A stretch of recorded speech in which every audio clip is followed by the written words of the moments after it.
Heidi Henry, welcome to the show. Hi, Mark. I'm How are so you? happy. I'm so happy you here. Hey, Heidi Henry, what is on your mind? Mark today had to tackle a huge immigration issue, and I'm not an immigration attorney.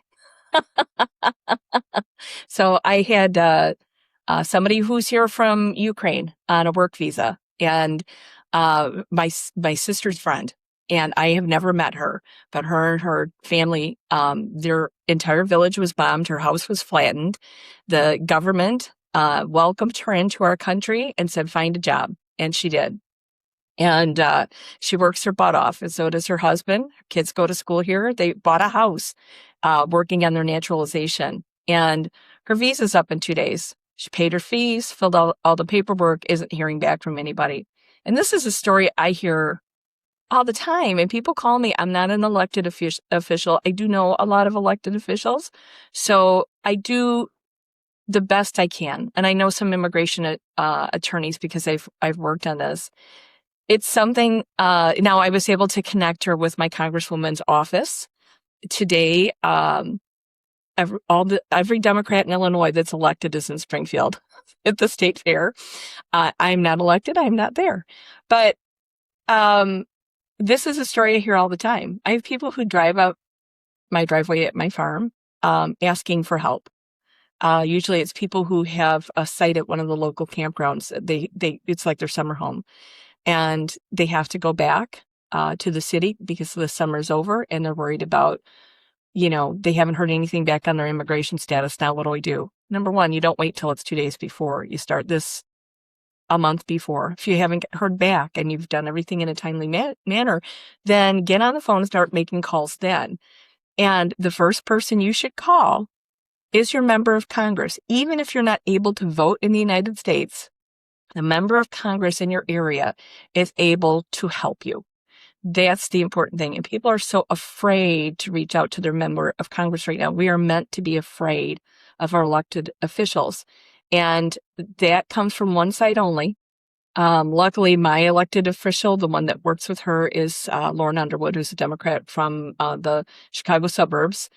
Not that I live in the suburbs. I live well west of there. But she covers this area out here. They gave her this little rural chunk, and I'm on her advisory committee. Luckily, she was lucky that they thought, well, maybe we'll call Heidi and ask her, because I actually did know somebody that could help them. And but man, Mark, I can't imagine if you don't know anybody and you're here in this country from Russia, Poland, Ukraine, Chad, Nigeria, any of the Central and South American countries, and you're here on a work visa or you're here on a student visa, you've done all your processes and you're not hearing back. You're terrified right now. That to me is not our country. That's not the United States. That's not how we work. So, And so you're saying, I'm sorry to cut you off, Heidi. So you're yeah, saying sure. this lady who is from Ukraine Mm-hmm. is not the worst of the worst. She's not a Oh, God, no. criminal. She's not a drug dealer. She No. helps people get things done. She's not a criminal. So why is ICE or the government after her? I don't know, Mark. And I don't know if you know this about me, but my uh, great grandfather came here from Norway to escape the re-education camps in Norway. The Sami people are way up north where they raise the reindeer. That's where Santa's reindeer come from. And so the Sami people are the indigenous people of Norway. God knows how long they've been there. And the King Olaf was rounding them up and sending them into re-education camps. Basically, they were going into the Siberia area, and they were never heard from again.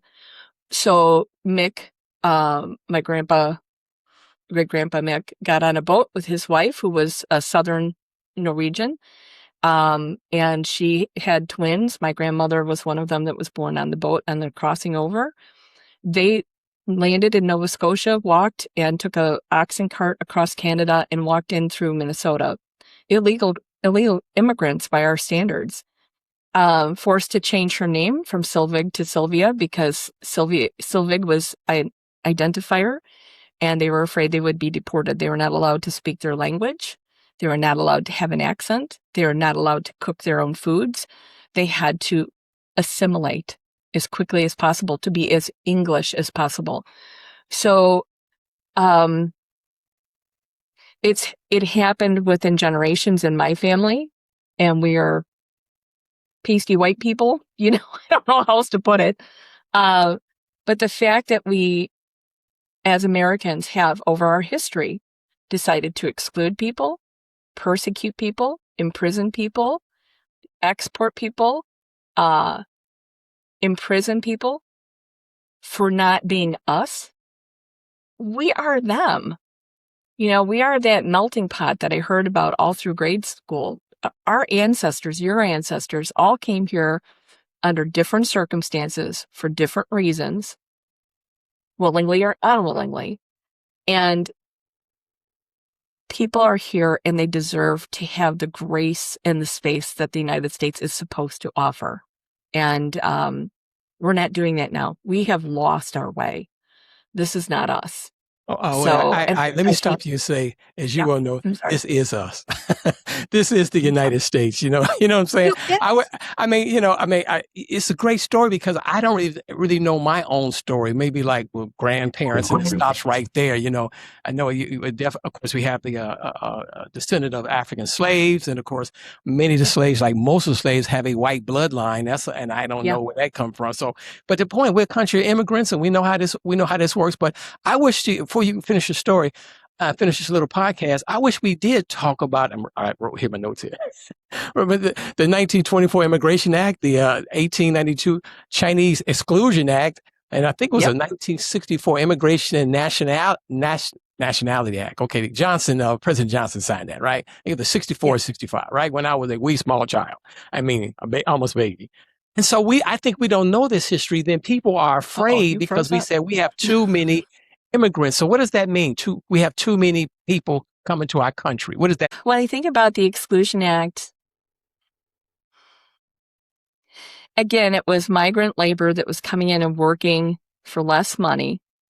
Okay, the Chinese immigrants were coming in and they were working in the railways and in the doing the dirty jobs, the horrible jobs nobody else wanted, for less money than it would cost to hire somebody else that already lived there.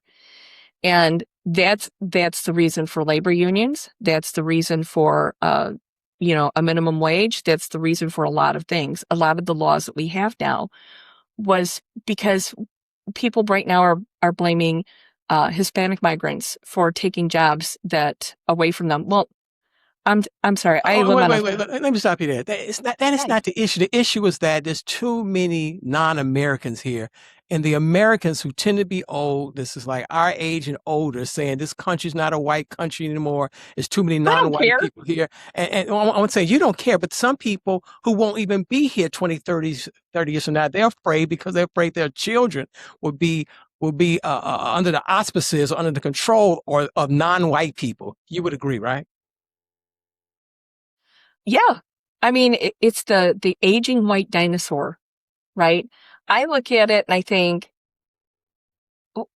what do we care about somebody's country of origin when we're not caring about the integrity of the person as an American? I think we see that lack of integrity now in our leadership. But I don't even know how to articulate this because I'm trying to sound, I think, too much like Dr. Martin Luther King.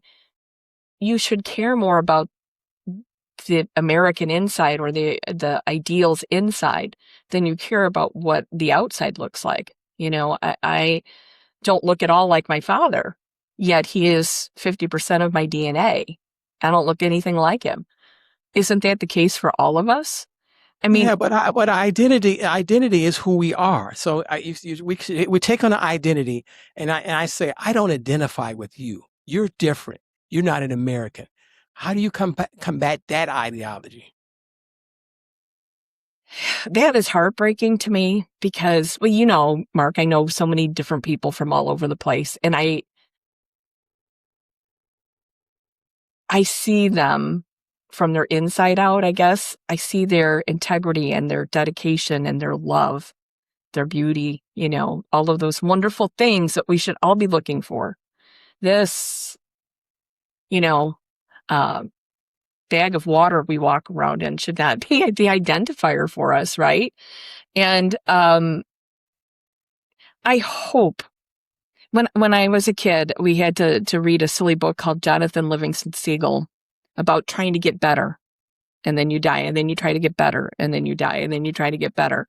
The only thing I can hope is that as humanity, we start to do better. We're never going to be better until we try to do better. The place that we're stuck at now, those quantifiers to be an American, are a false standard that a few people have set and insist that that is correct. And you know as well as I do that that is not the depth and soul and breadth of a human being.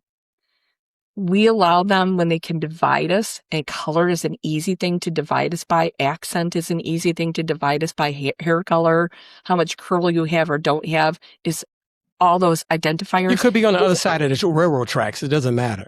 You know what I'm saying? Right. You know, when they find ways to divide us, when they divide us, they conquer us.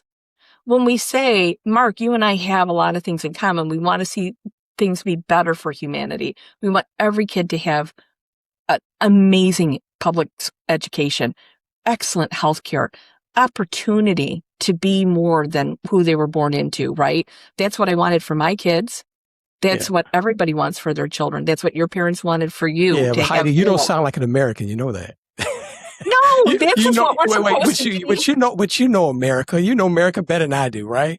Let's end this little quick. I'm going to have you back. I'm going to have you back. Let's end this quick podcast where we started. Yeah. Should this lady from Ukraine, war-ravaged Ukraine, who came here, should she be sent back to Ukraine? Oh God, no! Her house is gone. Her whole village is gone. Everything is gone. She has nothing. If they deported her in 2 days, and they stuck her on a plane, which you know they won't. They'll take her kids away and they'll send them to separate camps. And then they'll vacillate for months or years. And then eventually they'll deport them, and the kids will be traumatized. She will be traumatized. Her husband will be traumatized.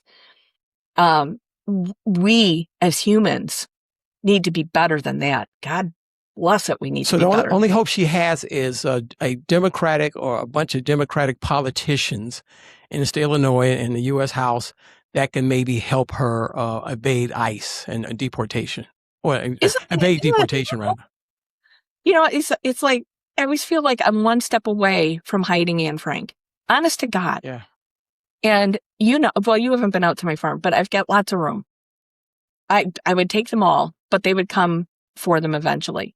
And but see, if this keeps going, they're going to come for you too. That's what people don't understand. Oh, listen, I know I'm on somebody's list. They're going to come for you, and that's what some people don't understand. Yeah, that's why you have to get past Sophie, my dog.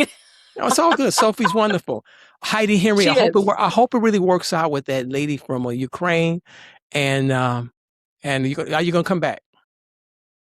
Yeah, and I have to say, in my old studio, I had a plaque on the wall that said, "You may say I'm a dreamer, but I know I'm not the only one. And if enough of us dreamers get together, can we make a difference? I don't know. I hope so." Thank you, Heidi Henry. That's a song I heard before. Let me go look it up. Thank you. It's from Imagine. John Lennon. I know. My hippie icon. Thank you so much.